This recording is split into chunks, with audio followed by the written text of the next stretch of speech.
Film star रेशम thalassaemia और haemophilia के मरीज बच्चों का गम बांटने के लिए उनके पास जौहर टाउन जा पहुंची। बच्चों में ईद के गिफ्ट तकसीम किए और सेल्फियां भी बनाई। सब्सक्राइब करें धरती न्यूज यूट्यूब चैनल, पास ही मौजूद बेल आइकन को दबाएं और रहें धरती की हर खबर से बाखबर। तफसीलात के मुताबिक फातमीद फाउंडेशन के ज़ेरे तमाम जौहर टाउन में एक तकरीब का इनेकाद किया गया, जिसमें administrator foundation colonel retired Iftikhar Haider Naqvi thalassemia और होमोफीलिया के मरीज बच्चों और उनके लवाहिकीन ने शिरकत की।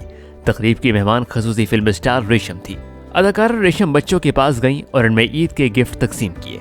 फिल्म स्टार को अपने दरमियान पाकर मरीज बच्चों में खुशी का कोई ठिकाना न रहा। अदाकारा के साथ खूब सेल्फियां भी बनाई। इस मौके पर अदाकारा रेशम का कहना था कि ये बच्चे फूल हैं जिन्हें मुरझाना नहीं चाहिए।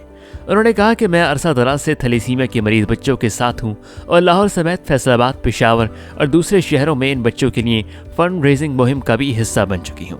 बच्चों के इलाज के लिए मुखीर हजरात को भी आगे आना चाहिए। एक सवाल पर अदाकारा रेशम ने कहा कि बच्चों के साथ ज्यादती के बढ़ते वाकयात में बहुत सारी वजूहात में एक बड़ी वजह बेरोजगारी भी है। अगर बेरोजगारों को बाइज्जत रोजगार मिलेगा तो इस तरह के वाकयात पर काबू पाया जा सकता है। उन्होंने कहा कि पाकिस्तान में बहुत सी ऐसी चीजें हो गईं जो नहीं होनी चाहिए थी। मैं समझती थी कि कोरोना वायरस के बाद हम अपनी इस्लाह करेंगे। मैंने लोगों को जहरीले बनते देखा। हमें अपनी इस्लाह करने की जरूरत है। ये जिंदगी आज है, कल नहीं।